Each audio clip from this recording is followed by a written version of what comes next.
नमस्कार दोस्तों, श्राइन यात्रा यूट्यूब चैनल में आपका स्वागत है। जैसे कि आप सभी जानते हैं कि भारत में 12 ज्योतिर्लिंग हैं और ज्योतिर्लिंग वो स्थान है जहाँ पे भगवान शिव स्वयं प्रकट हुए थे और अपना चिन्ह छोड़ गए थे और उन जगहों को मंदिर बना दिया गया है। और इन 12 ज्योतिर्लिंगों में से 3 ज्योतिर्लिंग भारत के महाराष्ट्र राज्य में स्थित है। इनमें से पुणे से 130 किलोमीटर की डिस्टेंस पर भीमाशंकर ज्योतिर्लिंग है, नासिक से 39 किलोमीटर की डिस्टेंस पे त्र्यंबकेश्वर ज्योतिर्लिंग है और औरंगाबाद से 30 किलोमीटर के डिस्टेंस पे कृष्णेश्वर ज्योतिर्लिंग है। तो आज की इस वीडियो में हम आपको बताएंगे कि अगर आप महाराष्ट्र आ रहे हैं तो आप इन तीनों ज्योतिर्लिंग को एक साथ कैसे कवर कर सकते हैं, कैसे आप इनके दर्शन कर सकते हैं, क्या टाइमिंग है, वीआईपी दर्शन कैसे कर सकते हैं, इनके आसपास की घूमने की कौन कौन सी जगह है, क्या आइटनरी हो सकती है और इनको एक साथ कवर करने के लिए सबसे बेस्ट टाइम कौन सा होगा इनको विजिट करने के लिए, और इस पूरी यात्रा में आपका कितना खर्चा हो सकता है, और भी कई सारी जानकारी इनसे रिलेटेड आपको इस वीडियो में मिल जाएगी। तो इस वीडियो को बिल्कुल स्किप मत कीजिएगा, एंड तक ज़रूर देखिए। तो चलिए वीडियो को स्टार्ट कर लेते हैं।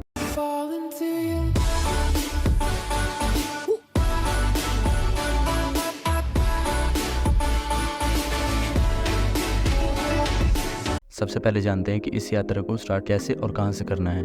तो दोस्तों, आप देश के किसी भी कोने में हो, सबसे पहले आपको पुणे पहुंचना है। पुणे की कनेक्टिविटी काफ़ी अच्छी है। अगर आप फ्लाइट से आना चाहते हैं तो यहाँ पे पुणे का एयरपोर्ट है। अगर आप ट्रेन से आना चाहते हो यहाँ पे पुणे जंक्शन है, और अगर आप बस से आना चाहते हो तो आप यहाँ के पुणे के बस स्टैंड आ सकते हैं। अगर आप अपनी खुद की कार से, पर्सनल गाड़ी से आना चाहते हैं तो वो भी आप आ सकते हैं। आप इजीली यहाँ पे पुणे पहुँच सकते हैं। इसके बाद आप पुणे पहुँचकर आपको पहुँचना होगा शिवाजी नगर बस स्टैंड। अगर आप पब्लिक ट्रांसपोर्ट से आ रहे हैं तो आप छत्रपति शिवाजी बस स्टैंड पहुँचिए। वहाँ से भीमाशंकर की डायरेक्ट बस मिलती है और यहाँ से भीमाशंकर का डिस्टेंस 120 किलोमीटर के आसपास है, जो कि बस करीबन 3.5 से 4 घंटे लेती है इस डिस्टेंस को कवर करने के लिए। इस बस का किराया 185 रुपये होता है। आप इस बस से डायरेक्ट भीमाशंकर पहुंच सकते हैं, या फिर बस के सामने ही शेयरिंग आपको कैब मिल जाएगी, जो कि आपको भीमाशंकर के लिए राउंड ट्रिप का चार्ज 700 रुपये लेगी, और आप चाहे तो इस ऑप्शन को आप चूज़ कर सकते हैं। इसके बाद रास्ते को एंजॉय करते हुए आप भीमाशंकर ज्योतिर्लिंग पहुंच जाएंगे। भीमाशंकर ज्योतिर्लिंग पहुंचकर आपको बस स्टैंड के पास ही 600 से 700 रुपये में होटल मिल जाएगा, जहाँ पे आप फ्रेश हो सकते हैं। अगर आपको ये खर्चा बचाना है तो आप रेलवे स्टेशन के वेटिंग रूम में भी फ्रेश हो सकते हैं। और आप ट्रेन से आए तो यहाँ पर सुलभ शौचालय की सर्विसेज भी अवेलेबल है, आप चाहें तो वहाँ पर भी फ्रेश हो सकते हैं। या फिर आप यहाँ पे 3 से 4 घंटे के हिसाब से 300-400 रुपये में एक रूम ले सकते हैं, जहाँ पे आप फ्रेश हो सकते हैं और अपना सामान यहीं रख कर मंदिर के दर्शन करने के लिए जा सकते हैं। इसके बाद आप मंदिर के दर्शन के लिए जाते हैं तो मंदिर के दर्शन के लिए आपको यहाँ पे 225 स्टेयर्स नीचे उतर कर जाना होता है। रास्ते में कई सारे आपको भोजनालय और प्रसाद की दुकान दिखेंगे, जहाँ से आप अपना प्रसाद या फिर अपना लंच कर सकते हैं। यहाँ पर डोली की सर्विसेज भी अवेलेबल है सीनियर सिटीजन्स और बुजुर्गों के लिए। इस डोली का प्राइस 600 से 700 रहता है, और इस 600 रुपये में वो आपको होटल से अप डाउन करवाएंगे और आपके मंदिर के दर्शन भी करवाएंगे। नॉर्मल दर्शन करने के लिए आपको नॉर्मल डेज में करीबन 1 घंटे का समय लगता है, और अगर आप मंडे, महाशिवरात्रि या और किसी हिंदू फेस्टिवल पर आ रहे हैं तो इसका टाइम आपको 4 से 5 घंटा भी लग सकता है। तो आप चाहे तो वीआईपी दर्शन भी कर सकते हैं। वीआईपी दर्शन करने के लिए आपको 500 रुपये की रिसीट लेनी पड़ेगी, और उससे आप मंदिर के वीआईपी दर्शन कर सकते हैं। उसके बाद आप पहुंचेंगे मंदिर के मेन गर्भ में। यहाँ पर आपका भीमाशंकर ज्योतिर्लिंग के दर्शन करते हैं, जो शिवलिंग को स्पर्श करने भी दिया जाता है। जब आप गर्भगृह में जाएंगे तो यहाँ पर दिखेंगे कि शिवलिंग को एक चांदी की परत से चढ़ाकर रखते हैं, जिससे ओरिजिनल शिवलिंग के दर्शन नहीं हो पाते। ओरिजिनल शिवलिंग के दर्शन आपको सुबह की आरती से 1 घंटा पहले कराया जाता है। बस जिसकी टाइमिंग मॉर्निंग सुबह 4 से 5 बजे के बीच होती है। अगर आपको ओरिजिनल शिवलिंग के दर्शन करने हैं तो आप मॉर्निंग में 4 से 5 के बीच दर्शन कर सकते हैं।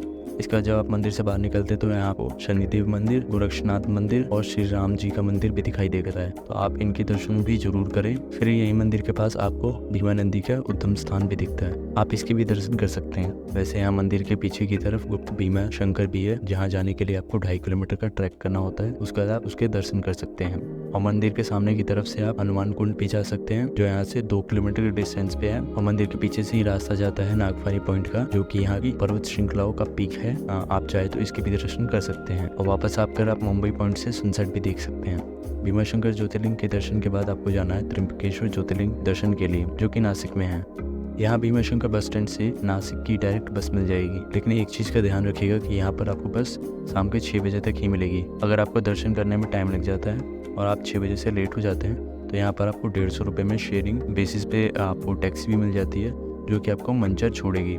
फिर मंचर से आपको नासिक की कई सारी बसेस मिल जाएंगी, उसमें नासिक डायरेक्टली जा सकते हैं। मंचर से नासिक का डिस्टेंस 150 किलोमीटर के आसपास है। वैसे जाने के लिए तो आप भीमाशंकर से पुणे जाकर फिर पुणे से नासिक के लिए भी ट्रेन या बस ले सकते हैं। लेकिन ये रूट आपको थोड़ा सा उल्टा पड़ेगा, क्योंकि इसमें एक तो टाइम ज़्यादा कंज्यूम होता है, क्योंकि पुणे से नासिक की बस ये मंचर से होकर ही जाएगी।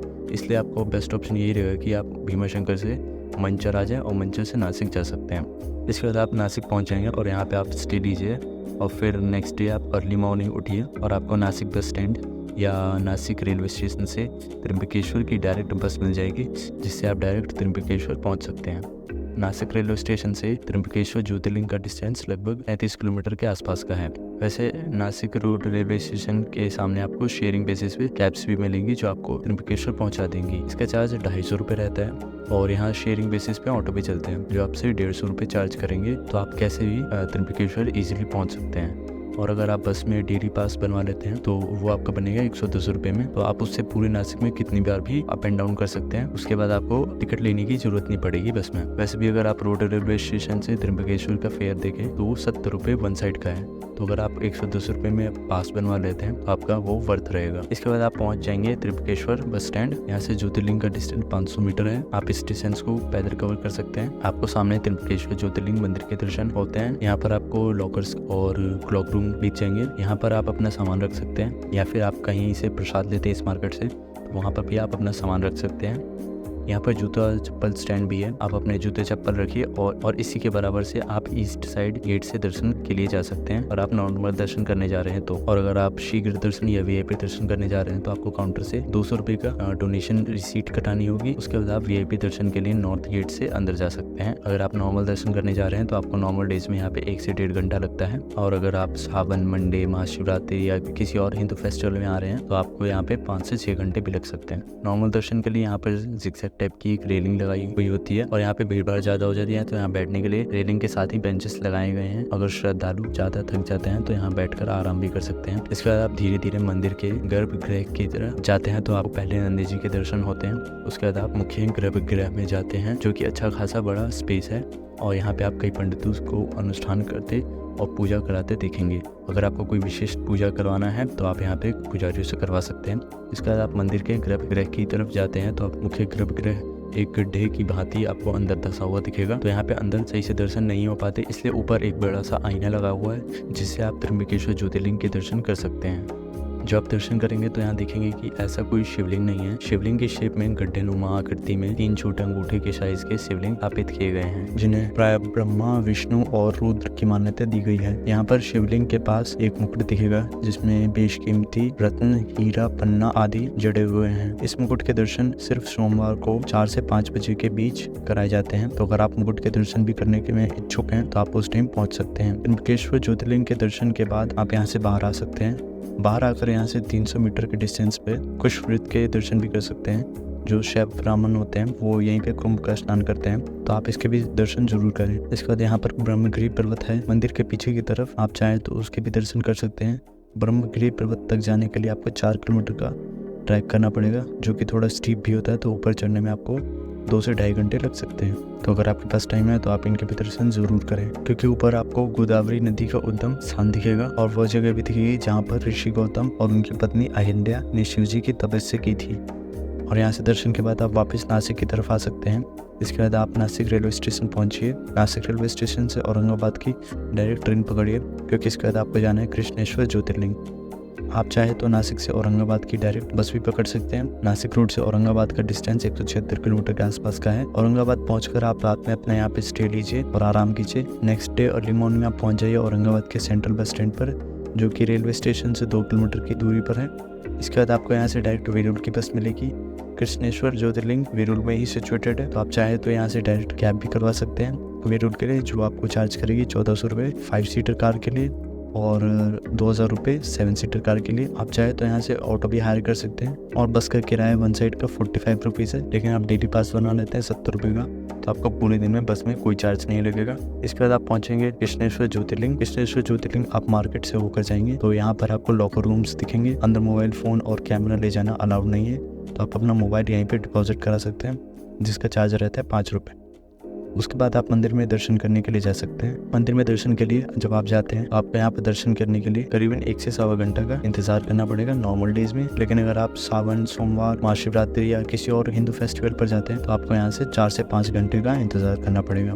यहाँ पे कोई भी VIP एंट्री नहीं है, तो आपको लाइन में लगना ही पड़ेगा। फिर जैसे ही आप मंदिर के सभा मंडप और गृह तक पहुँचते हैं तो आपको यहाँ पे पुरुषों और स्त्री की लाइन अलग हो जाती है। उसके बाद आप गर्भगृह की तरफ बढ़ते हैं तो गर्भगृह में अंदर जाने के लिए एक बहुत अच्छा ट्रेडिशन है, जो पुरुषों को शर्ट और बनियान और टी-शर्ट उतार कर ही अपने गर्भगृह में दर्शन करने होते हैं। यह ट्रेडिशन स्त्री के लिए नहीं है, वो अपनी साड़ी, कुर्ती और ट्रेडिशनल ड्रेस में गर्भगृह में दर्शन करने के लिए जा सकती है, मगर पुरुषों को ऊपर से निर्वस्त्र होकर ही गर्भगृह में दर्शन के लिए जाना होता है। तो यहाँ आप गर्भगृह में दर्शन कीजिए। दर्शन करके मंदिर से बाहर आइए और यहाँ से 500 मीटर के डिस्टेंस पर शिवालय तीर्थ कुंड है, आप उसके भी दर्शन जरूर करें। तो इसके बाद आप चाहें तो यहाँ पे एलोरा क्लिफ घूम सकते हैं, देवगिरी फोर्ट घूम सकते हैं और कई चीजें औरंगाबाद में आप कवर कर सकते हैं। इसके बाद आप औरंगाबाद रेलवे स्टेशन पर आइए और यहाँ से आप अपने गंतव्य स्थान की ट्रेन या फ्लाइट ले सकते हैं। वैसे माना जाता है यहाँ के लोकल्स के द्वारा कि यहाँ पर 2 और ज्योतिर्लिंग हैं, जो कि एक है पराली वैजनाथ और दूसरा है औंधा नागनाथ, जो कि हिंगोली में है। तो आप चाहे तो इनके भी दर्शन कर सकते हैं। तो आपको औरंगाबाद से डायरेक्ट पराली वैजनाथ की ट्रेन पकड़ सकते हैं। औरंगाबाद से पराली वैजनाथ का डिस्टेंस 222 किलोमीटर के आसपास है। फिर आप यहाँ से रेलवे स्टेशन 1.5 किलोमीटर के डिस्टेंस पर सिचुएटेड पराली वैजनाथ के दर्शन कर सकते हैं। फिर आप पराली वैजनाथ से औंधा नागनाथ के लिए डायरेक्ट बस पकड़ सकते हैं, जिसका डिस्टेंस 120 किलोमीटर है। आप फिर यहाँ औंधा नागनाथ के दर्शन कर सकते हैं। यहाँ से दर्शन करने के बाद आप परभनी जंक्शन आ सकते हैं। फिर यहाँ से अपने गंतव्य स्थान के लिए ट्रेन ले सकते हैं। और अगर आपको यहाँ से ट्रेन नहीं मिलती है तो आप औरंगाबाद या मांडमाप पहुँच सकते हैं। वहाँ से आप अपने गंतव्य स्थान के लिए ट्रेन या बस ले सकते हैं। तो ऐसे आप महाराष्ट्र के संपूर्ण ज्योतिर्लिंग की यात्रा कर सकते हैं। अब बात करते हैं आइटिनरी की, कि आप इस ट्रिप को कैसे प्लान कर सकते हैं। Day 1 में आप पुणे पहुंचेंगे और अगर आप अर्ली इन द मॉर्निंग पहुंचते हैं तो आपके लिए सबसे बेस्ट होगा, क्योंकि 11 से 12 बजे तक आप भीमा शंकर पहुंच जाएंगे। वहां से आप फ्रेश होकर आप मंदिर के दर्शन करके शाम को 4 से 5 बजे तक इजीली फ्री हो जाएंगे। फिर आप यहां से डायरेक्ट नासिक की बस पकड़ सकते हैं और आपको भीमा शंकर में स्टे का खर्चा बच जाएगा। आप उस रात नासिक में स्टे कीजिए। Day 2 में अर्ली इन द मॉर्निंग आप त्र्यंबकेश्वर के दर्शन करने के लिए जाएं और दोपहर तक आप दर्शन करके नासिक रोड रेलवे स्टेशन तक आइए और शाम की ट्रेन पकड़ के आप सीधा पहुंच सकते हैं औरंगाबाद। यहाँ पर आप अपने नाइट में स्टे कीजिए और Day 3 में आप कृष्णेश्वर ज्योतिर्लिंग के दर्शन कीजिए और Day 3 में ही आप औरंगाबाद शाम तक आ जाइए और यहाँ से अपने गंतव्य स्थान के लिए बस या ट्रेन पकड़ सकते हैं। और अगर आप पराली वैजनाथ और औंधा नागनाथ का भी प्लान कर रहे हैं तो आप यहाँ पर 2 दिन एक्स्ट्रा लेकर चलिए। और अगर आप पूर्ण दिन या थोड़ा शाम तक पहुँचे तो आप भीमा शंकर डायरेक्ट पहुँचकर वहाँ उस दिन स्टे कीजिए। फिर मॉर्निंग में ओरिजिनल भीमा शंकर के दर्शन कीजिए, शाम तक पहुँच जाइए आप नासिक।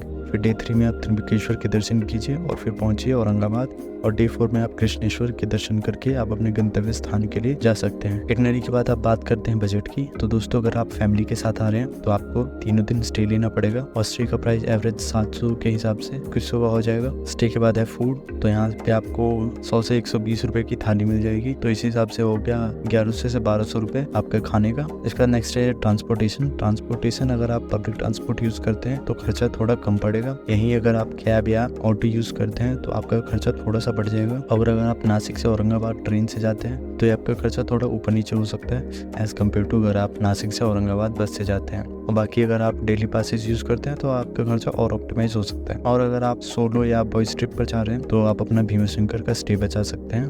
फिर आप 2 दिन के स्टे में पूरी जर्नी कंप्लीट कर सकते हैं। तो दोस्तों आप ऐसे महाराष्ट्र का पूरे ज्योतिर्लिंग कवर कर सकते हैं। अब बात करते हैं यहाँ पे बेस्ट टाइम टू विजिट की। यहाँ पे बेस्ट टाइम होता है नवंबर से अप्रैल का, क्योंकि माना जाता है पोस्ट मानसून में यहाँ का मौसम अच्छा होता है और ना ही इतनी ज़्यादा गर्मी होती है ना ही इतनी ज़्यादा सर्दी होती है। तो ये टाइम काफ़ी बेस्ट होता है विजिट करने के लिए। तो आज की वीडियो में इतना ही। अगर आपको वीडियो पसंद आई तो आप वीडियो को लाइक कर दीजिए, कमेंट में हर हर महादेव जरूर लिख दीजिए और हमारे चैनल को सब्सक्राइब कर दीजिए और ऐसी वीडियोज़ के लिए धन्यवाद।